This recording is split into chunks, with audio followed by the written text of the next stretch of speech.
की वीडियो में हम देखने वाले हैं भारतीय अर्थव्यवस्था को। भारतीय अर्थव्यवस्था के हम कुछ महत्वपूर्ण प्रश्नों को देखेंगे, एमसीक्यू के माध्यम से समझने वाले हैं। आने वाले जितने भी एग्जाम हैं उन सभी के लिए महत्वपूर्ण है ही, लेकिन ये वीडियो आज का स्पेशल हॉस्टल वार्डन छत्तीसगढ़ के लिए फोकस करके बनाया गया है।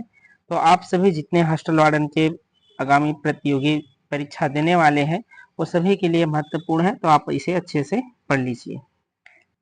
फर्स्ट प्रश्न है, अर्थशास्त्र का जनक कौन है?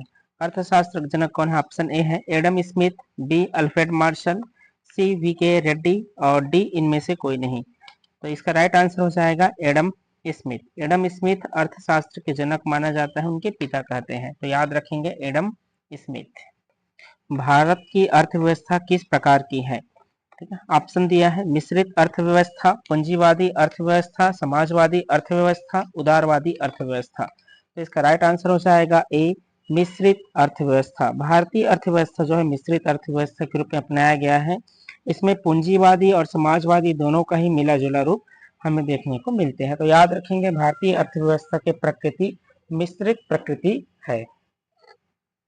नेक्स्ट प्रश्न है, भारतीय अर्थव्यवस्था को कितने क्षेत्र में बांटा गया है? ठीक है, तो देखिए भारतीय अर्थव्यवस्था को सामान्य रूप से 3 क्षेत्र में बांटा गया है, प्राथमिक क्षेत्र, द्वितीयक क्षेत्र और तृतीयक क्षेत्र। ठीक है, अब इसके अंतर्गत अगर हम देखें तो प्राथमिक क्षेत्र में कृषि संबंध क्षेत्र आते हैं, उससे संबंधित क्षेत्र जैसे कृषि, एग्रीकल्चर हो गया, पशुपालन, वन संसाधन, ये सभी प्राथमिक सेक्टर के अंतर्गत आते हैं।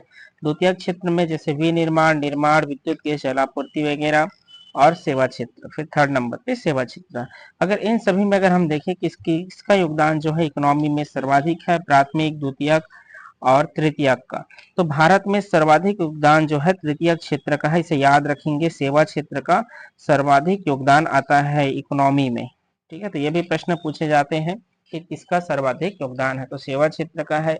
यहाँ पूछा गया प्रश्न है कितने क्षेत्र में बांटा गया है, तो इसका राइट आंसर हो जाएगा बी 3 क्षेत्र। नेक्स्ट प्रश्न है, मानव विकास सूचकांक किसके द्वारा जारी किया जाता है? ठीक है, फर्स्ट ऑप्शन है संयुक्त राष्ट्र विकास कार्यक्रम, सेकंड है विश्व बैंक, थर्ड है अंतर्राष्ट्रीय मुद्रा कोष, फोर्थ है विश्व स्वास्थ्य संगठन। इसका राइट आंसर हो जाएगा संयुक्त राष्ट्र विकास कार्यक्रम, यूएनडीपी। इनके द्वारा जो है मानव विकास सूचकांक जारी किए जाते हैं। नेक्स्ट प्रश्न है, नीति आयोग की स्थापना कब हुआ था? देखिए नीति आयोग जो है योजना आयोग के स्थान पर आया था। योजना आयोग की स्थापना 1950 में किया गया था। इसके स्थान पर नीति आयोग 2015 में बनाया गया। 1 जनवरी 2015 को नीति आयोग अस्तित्व में आया था। नीति आयोग के अध्यक्ष कौन होते हैं? तो प्राइम मिनिस्टर होते हैं। ठीक है, तो अगर वर्तमान में पूछा जाए कि नीति आयोग के अध्यक्ष कौन है, तो वर्तमान प्राइम मिनिस्टर सबको पता है श्री नरेंद्र दामोदर मोदी है। चलिए, तो इसका राइट आंसर हो जाएगा सी 1 जनवरी 2015। नेक्स्ट प्रश्न है, दूसरी पंचवर्षीय योजना का मुख्य उद्देश्य क्या था? ए है कृषि क्षेत्र में वृद्धि, बी तीव्र औद्योगिकीकरण, सी सिंचाई क्षेत्र में वृद्धि, डी खाद्यान्न में आत्मनिर्भरता। देखिए जो दूसरी पंचवर्षीय योजना है इनका प्रारंभ होता है 1956 से 1961 तक ये द्वितीय पंचवर्षीय योजना चलता है। ठीक है, भारत में पंचवर्षीय योजना का प्रारंभ 51 से हुआ था, 51 से 56, 56 से 61 सेकंड पंचवर्षीय योजना है। प्रथम पंचवर्षीय योजना में कृषि संबंध क्षेत्र के विकास के बारे में बताया गया। दूसरे पंचवर्षीय योजना जो 56 में स्टार्ट हुआ, इसमें तीव्र औद्योगिकीकरण, उद्योग सेक्टर में बढ़ावा देने से संबंधित उपबंध किए गए, उपाय किए गए थे। ठीक है, तो इसका राइट आंसर हो जाएगा बी तीव्र औद्योगिकीकरण। नेक्स्ट प्रश्न है, सकल घरेलू उत्पाद जीडीपी क्या है? ठीक है, जीडीपी क्या होता है? देखिए किसी भी प्रकार के अंतर्गत अगर हम किसी भी देश की जीडीपी को समझे, ग्रास डोमेस्टिक प्रोडक्ट को, जीडीपी का फुल फॉर्म होता है जीडीपी, ग्रास डोमेस्टिक प्रोडक्ट, सकल घरेलू उत्पाद हिंदी में हम इसे कहते हैं। होता क्या है, मान लीजिए हमारे देश है, ये देश के भीतर ये भौगोलिक सीमा है, अब इसके भीतर जितने भी वस्तु का हम उत्पादन करेंगे उन वस्तु के टोटल मौद्रिक मूल्य 1 वर्ष के भीतर वही हमारा सकल घरेलू उत्पाद होगा। ठीक है, चलिए, तो इसका राइट आंसर हो जाएगा ऑप्शन ए दिया है, देश के भौगोलिक सीमा के भीतर समस्त अंतिम वस्तु का उत्पादन मूल्य, ए ही इसका राइट आंसर है, तो याद रखेंगे इसे। नेक्स्ट प्रश्न है, खनन उत्खनन कौन से क्षेत्र में के अंतर्गत आता है? खनन उत्खनन कौन से क्षेत्र के अंतर्गत आता है? फर्स्ट है प्राथमिक क्षेत्र, सेकंड है द्वितीय क्षेत्र, थर्ड है तृतीय क्षेत्र। खनन उत्खनन को प्राथमिक सेक्टर में शामिल किए जाते हैं, तो याद रखेंगे खनन उत्खनन प्राथमिक क्षेत्र के अंतर्गत आते हैं। ठीक है, अगर इसे इस प्रकार पूछा जाए कि कृषि क्षेत्र, उद्योग क्षेत्र और सेवा क्षेत्र ऐसे पूछा जाएगा तो आप लेंगे उद्योग सेक्टर के अंतर्गत आते हैं। ठीक है, इस चीज को याद रखना। अगर क्षेत्र पूछा गया प्राथमिक द्वितीय तृतीय तो प्राथमिक क्षेत्र, कृषि इनके जो संबंध क्षेत्र है कृषि उद्योग और सेवा तो इसमें कहेंगे उद्योग सेक्टर। आपूर्ति कौन से क्षेत्र में शामिल है? देखिए जो बिजली गैस जल आपूर्ति है कौन से क्षेत्र के अंतर्गत आता है? ए है प्राथमिक क्षेत्र, बी है द्वितीय क्षेत्र, सी है तृतीय क्षेत्र और डी है इनमें से कोई नहीं। देखिए जो बिजली गैस जल आपूर्ति है अभी जस्ट मैंने बताया द्वितीय क्षेत्र के अंतर्गत ये शामिल होती है। द्वितीय क्षेत्र में 3 क्षेत्र उप क्षेत्र आते हैं, जैसे विनिर्माण है, ठीक है, विनिर्माण, निर्माण और बिजली एवं गैस जल आपूर्ति, ये तीनों जो है द्वितीय सेक्टर में शामिल होते हैं। तो याद रखेंगे इसका राइट आंसर होगा पी, द्वितीय क्षेत्र।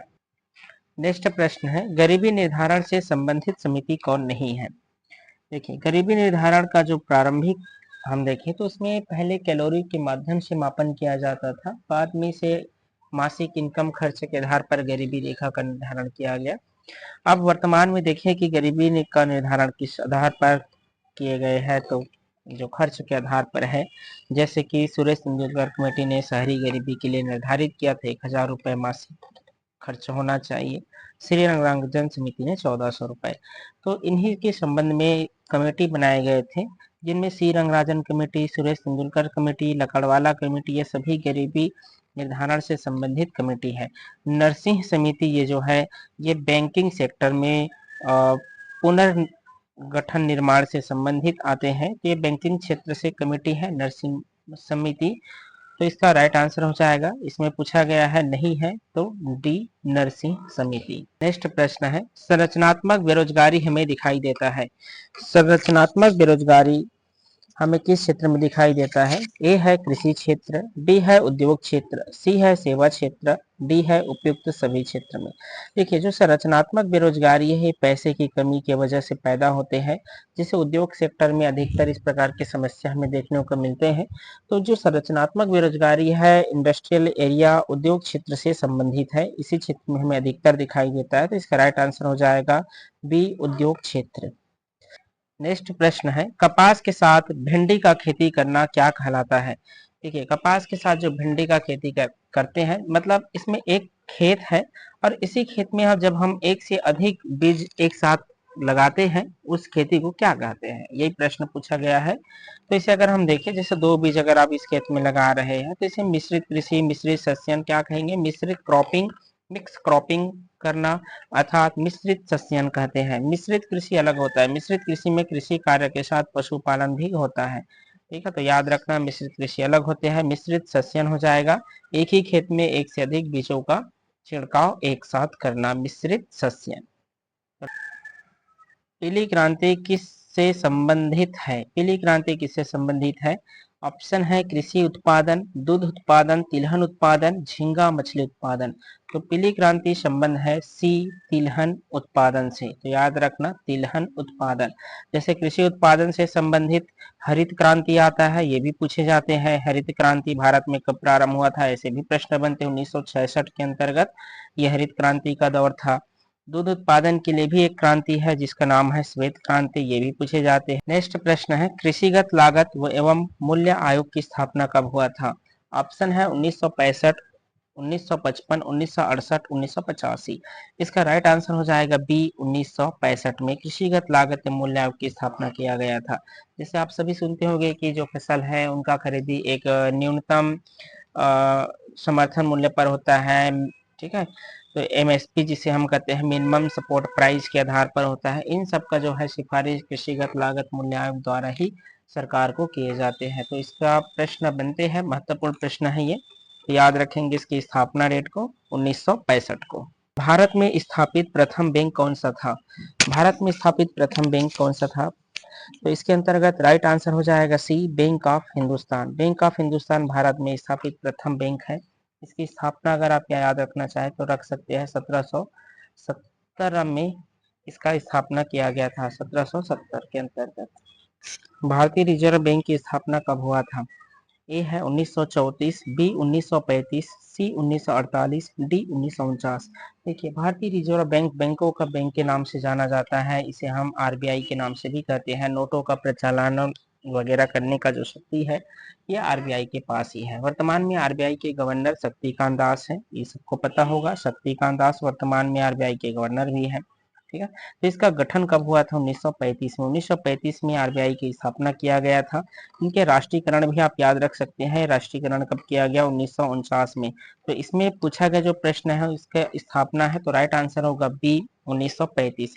लेकिन आप राष्ट्रीयकरण को भी याद रखेंगे कि राष्ट्रीयकरण कब किया गया था, तो 1900।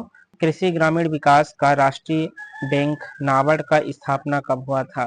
देखिए, नाबार्ड की जो स्थापना है 82 में 1982 के अंतर्गत किया गया था। तो इसका राइट आंसर हो जाएगा सी 1982। नेक्स्ट प्रश्न है 500 और 1000 का विमुद्रीकरण कब किया गया था? 500 और 1000 का विमुद्रीकरण का अर्थ होता है नोटों का प्रचालन के रूप में उसे बंद कर देना, अवैध कर देना, ताकि इससे कालाबाजारी भ्रष्टाचार को रोका जा सके। इसके लिए विमुद्रीकरण किया जाता है सरकार के द्वारा। तो सरकार के द्वारा 500 और 1000 रुपए का विमुद्रीकरण कब किया गया था, ये प्रश्न पूछा गया है। तो इसके राइट आंसर हो जाएगा ए 8 नवंबर 2016। 8 नवंबर 2016 को इस समय के या कहे वर्तमान के ही प्रधानमंत्री नरेंद्र मोदी के द्वारा ही घोषित किया गया था। तो याद रखेंगे इसे, ए 8 नवंबर 2016। प्रश्न है नेशनल स्टॉक एक्सचेंज की स्थापना कब किया गया था? नेशनल स्टॉक एक्सचेंज की स्थापना कब किया गया था? 1875, 1965, 1992, 2001। तो इसका राइट आंसर हो जाएगा सी 1992 में। नेशनल स्टॉक एक्सचेंज का मुख्यालय कहाँ है? तो मुख्यालय है मुंबई में। नेक्स्ट प्रश्न है मुद्रास्फीति की स्थिति में क्या नहीं होता है? देखिए, मुद्रास्फीति होता क्या है? तो मुद्रास्फीति में मुद्रा का जो मात्रा है, क्वांटिटी जो है वो अत्यधिक बढ़ जाता है। जैसे यदि आपके पास भी 5 रुपए है, क्या हो कि आपके पास 5 करोड़ हो, तो इससे क्या फर्क पड़ेगा? इससे होगा कि मुद्रा का मूल्य कम हो जाएगा, क्योंकि आप एक वस्तु को खरीदने के लिए आप अधिक दाम देंगे। जैसे मान लीजिए आप कोई भी वस्तु खरीदते हैं, जैसे अभी 10 रुपए में आप टमाटर खरीदेंगे, टमाटर को खरीदने के लिए उस समय आप 50 रुपए 30 रुपए भी देंगे, क्योंकि आपके पास पैसा अधिक है। ठीक है, तो सिंपल सी बात है, मुद्रा के मूल्य में गिरावट आ जाएगा, महंगाई बढ़ जाएगा, महंगाई में वृद्धि होगा। ठीक है, तो ये हो रहा है। उत्पादन और रोजगार के नए अवसर पैदा होंगे। कर्जदाता को फायदा होगा, ये नहीं होगा। कर्जदाता को इसमें नुकसान होता है, जबकि कर्ज जो लिए रहते हैं उसे फायदा होता है, क्योंकि मुद्रा अधिक है तो आसानी से वो कर्ज चुका सकता है। ठीक है, तो राइट आंसर हो जाएगा डी, कर्जदाता को फायदा। तो प्रश्न है उदारीकरण, निजीकरण और वैश्वीकरण की नई आर्थिक नीति के किस समय आया था? ठीक है, तो किस समय आए थे नई आर्थिक नीति? 1991 1991 के अंतर्गत ये नीति बनाया गया था। उस समय मनमोहन सिंह की अगुवाई में ये नीति नियम बनाए गए थे। तो याद रखेंगे, उदारीकरण, निजीकरण, वैश्वीकरण 1991 के अंतर्गत आया था। नई कर व्यवस्था के आधार पर आयकर स्लैब में 0% कितने रुपए तक है? इसके अंतर्गत अगर हम देखें कि 0% कितने रुपए तक है, तो वर्तमान में नई कर व्यवस्था के आधार पर 3 लाख रुपए तक के अब किसी भी प्रकार के टैक्स नहीं लगेगा, जबकि पहले ये 2.5 लाख था। अब जो है बढ़कर 50,000 कटौती कर दिया गया, और तो 3 लाख रुपए तक के ये हो गया है 0% स्लैब के साथ। तो राइट आंसर हो जाएगा सी, 3 लाख रुपए। देश में कब लागू हुआ था? जीएसटी देश में कब लागू हुआ था? ए है 1 अप्रैल 2016, 1 जुलाई 2017, 1 अप्रैल 2018, 1 जुलाई 2018। तो राइट आंसर हो जाएगा बी, 1 जुलाई 2017। GST good service tax, GST याद रखेंगे full form, good service tax है। एक देश एक कर के रूप में से बनाया गया था। 101 नंबर के संविधान संशोधन के द्वारा ये प्रतिस्थापित भी था। नेक्स्ट प्रश्न है निम्न में से अप्रत्यक्ष कर कौन सा है? ए है संपत्ति कर, बी निगम कर, उत्पाद शुल्क और संपदा कर। इसमें अगर हम देखें तो अप्रत्यक्ष कर, प्रत्यक्ष कर क्या होता है? तो प्रत्यक्ष कर जैसे हम डायरेक्ट अदा करते हैं, जैसे आयकर, ये प्रत्यक्ष कर है। अप्रत्यक्ष कर जिसे हम इनडायरेक्ट करते हैं, जैसे उत्पादन शुल्क वगैरह। ठीक है, तो अप्रत्यक्ष कर इनमें से कौन सा है ये पूछा गया है, संपत्ति कर, निगम कर, उत्पाद शुल्क और संपदा कर। तो इसमें अप्रत्यक्ष कर हो जाएगा उत्पाद शुल्क, बाकी सभी प्रत्यक्ष कर है। नेक्स्ट प्रश्न है, आर्थिक सर्वेक्षण कौन जारी करता है? आर्थिक सर्वेक्षण कौन जारी करता है? ए है वित्त विभाग, बी वित्त मंत्रालय, सी नीति आयोग, डी आर्थिक सांख्यिकी विभाग। तो आर्थिक सर्वेक्षण कौन जारी करता है? वित्त मंत्रालय के द्वारा ये जारी होता है। तो राइट